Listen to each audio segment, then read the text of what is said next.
तो good morning students, हम आपका स्केलेटन सिस्टम पढ़ रहे थे।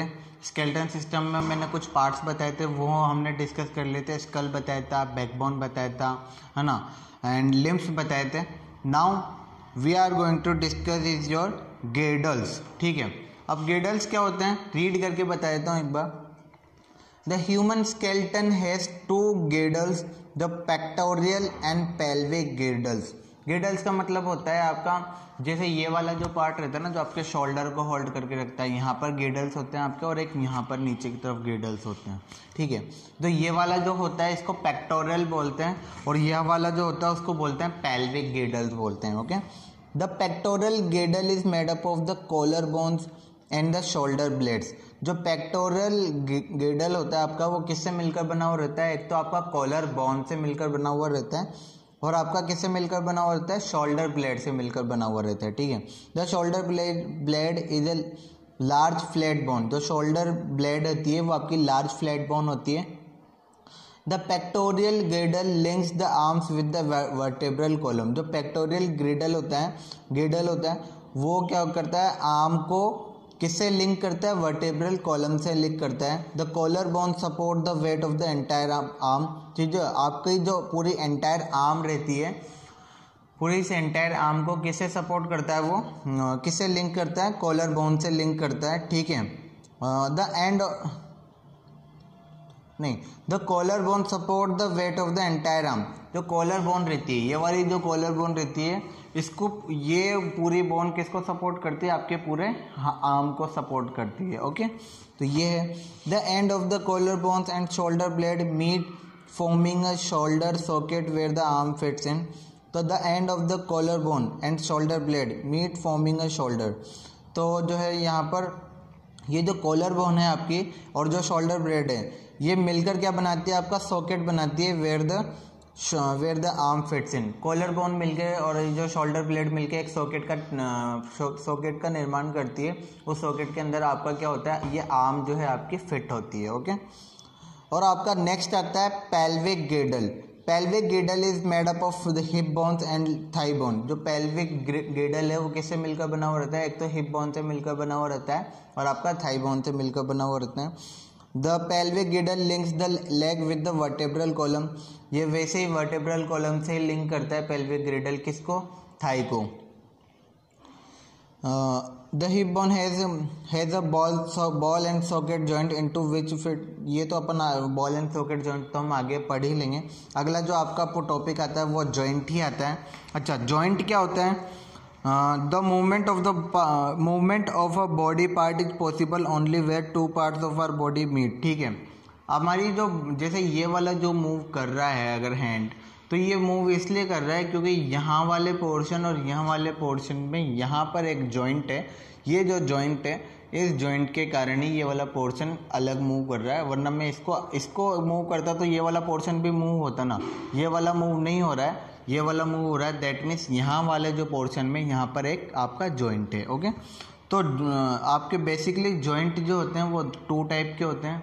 एक तो होता है इमूवेबल और एक होता है मूवेबल। इमूवेबल जो जॉइंट आपके मूव नहीं करने देते हैं, और मूवेबल जो आपको मूव करने देते हैं। Basically some joints allow little और नो मूवमेंट। कुछ जॉइंट ऐसे होते हैं जो या तो बहुत कम मूवमेंट अलाउ करते हैं या वो बिल्कुल भी अलाउ नहीं करते हैं। ठीक है, तो वो क्या रहेंगे? Immovable movement. ऐसे कौन कौन से होते हैं? The joint do not have cartilage between them. इनके बीच जो है कार्टिलेज नहीं होता है। अगला आता है मूवेबल जॉइंट। मूवेबल जॉइंट जो रहते हैं आपके, वो क्या करते हैं? मूवमेंट को अलाउ करते हैं। और आपके मूवेबल जो जॉइंट होते हैं वही कितने टाइप के होते हैं? 3 टाइप के होते हैं। एक तो होता है बॉल एंड सॉकेट जॉइंट, दूसरा होता है pivot and hinge and gliding joint. ठीक है, अगला आता है आपका, फर्स्ट आता है आपका बॉल एंड सॉकेट जॉइंट। तो ball and socket joint is present in the hip and the shoulder joint. तो आपके हिप और शोल्डर पे कौन सा जॉइंट रहता है? बॉल एंड सॉकेट जॉइंट रहता है। The end of the bone is socket round, मतलब एक राउंड लाइक स्ट्रक्चर रहता है ऐसा, इसके अंदर बोन फिट हो जाती है, इसलिए इसको बॉल एंड सॉकेट जॉइंट बोलते हैं। अगला आता है आपका pivot joint. The joint between the skull and the spine, मतलब यहाँ से और यहाँ के बीच में कौन सा जॉइंट रहता है? पाइवोट जॉइंट रहता है। कौन सा जॉइंट रहता है? पाइवोट जॉइंट रहता है। ये आपके हेड को मूव करने में मतलब आपके हेड को मूव करने में हेल्प करता है। आप जिससे आपका हेड इस तरीके से और ऊपर नीचे हो सकता है, तो वो कौन से जॉइंट के कारण होता है? पाइवोट जॉइंट के कारण होता है। अगला आता है आपका हिंज जॉइंट। हिंज जॉइंट होता है this joint can move in one plane only, for example our elbow knee. One plane का मतलब होता है ये सिर्फ एक ही डायरेक्शन में जा सकता है। जैसे आपका इसमें है आपका फिंगर्स। अब जैसे मेरी फिंगर्स है, तो ये फिंगर्स जो है ये इस तरीके से और इस तरीके से ही मूव कर सकती है। मैं इसको इस तरीके से और नीचे नहीं कर सकती। ऐसे तो आप लेके जा सकते हो, मैं लेकिन इस पर्टिकुलर पोर्शन की बात कर रहा हूँ। देखो ये ऐसे और ऐसे हो सकती है। इसको आप ऐसे खड़ा तो नहीं कर सकते ना, ऐसे यूँ करके ये टूट जाएगी, ठीक है। तो ये वाला जो है पोर्शन ये एक ही प्लेन में, या तो आप इधर जाओ या इधर जाओ, बस इसके अलावा और कोई नहीं होता। तो वो क्या होता है? एक ही प्लेन में उसको अलाउ करता है। ओके। ग्लाइडिंग जॉइंट होता है इन अ ग्लाइडिंग और a plane joint the bones slide past each other, these are found in your wrist and ankles, ठीक है। तो ग्लाइडिंग इन अ ग्लाइडिंग और प्लेन जॉइंट ये आपके जो है रिस्ट में और एंकल्स में पाया जाता है। यहाँ पर आपका कौन सा जॉइंट पाया जाता है? ग्लाइडिंग जॉइंट पाया जाता है। ओके। अगला आता है आपका कार्टिलेज। कार्टिलेज कुछ नहीं होता है, कार्टिलेज सिंपल एक टिश्यू होते हैं या फिर जिसको बोलते हैं मसल्स होते हैं, जो एडिशनल थोड़े से हार्ड होते हैं। किसकी तरह हार्ड होते हैं? ये बोन्स की तरह हार्ड होते हैं। These are the additional part of the skeleton, these are not as hard as bones. मतलब हार्ड तो होते हैं लेकिन इतने हार्ड नहीं होते हैं कि बोन्स की तरह ही सेम हार्ड हो जाए। हार्ड होते हैं लेकिन बोन्स से थोड़े से कम हार्ड होते हैं, तो थोड़ा सा मसल टाइप इनका कुछ आ जाता है। ये बेंट हो सकते हैं, ठीक है। तो ये कार्टिलेज होते हैं आपका। अगला आता है मूवमेंट इन बोन्स। कार्टिलेज आप रीड कर लेना, हो जाएगा, सिंपल सा टॉपिक है, ठीक है। Movement of bones.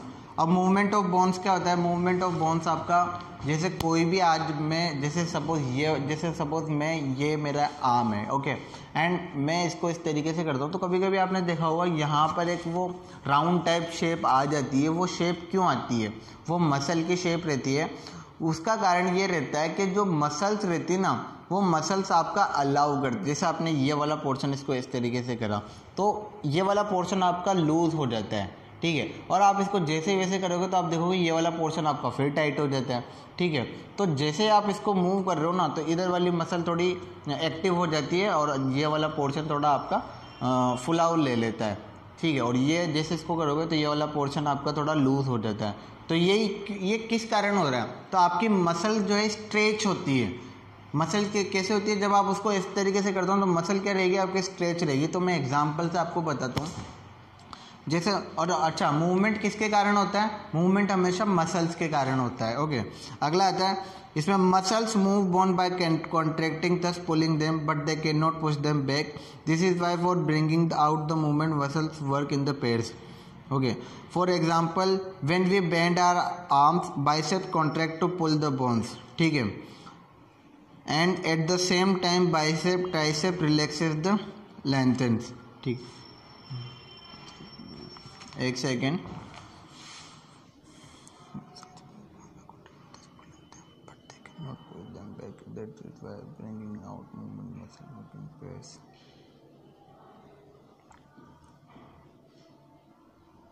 ओके तो अगला इसमें जो है muscles move bones by contracting and pulling them. तो मसल्स आपके कौन से कंसेप्ट पे वर्क करती है? मसल्स जो है जैसे आपको इसको मूव करोगे तो ये आपको जो है उनको खींच तो लेती है लेकिन उनको वापस पीछे नहीं ले पाती है। तो मसल्स का तो यही काम होता है, ठीक है। तो ये थाई वाला जो एग्जांपल मैंने आपको बाइसेप वाला जो एग्जांपल बताया, एक बार बुक में से रीड करना, नहीं आएगा तो कमेंट में बताना, मैं बताऊंगा ही सही, बट आ जाएगा, इतना ही हार्ड है नहीं वैसे। एक्सरेज एक लास्ट टॉपिक है। एक्सरेज क्या होते हैं आपके? एक्सरेज होते हैं आपके जैसे कहीं आपको किसी बोन में इंजरी हो गई है तो उस इंजरी को देखने के लिए हम जिन रेज का यूज़ करते हैं उनको एक्स रेज बोलते हैं।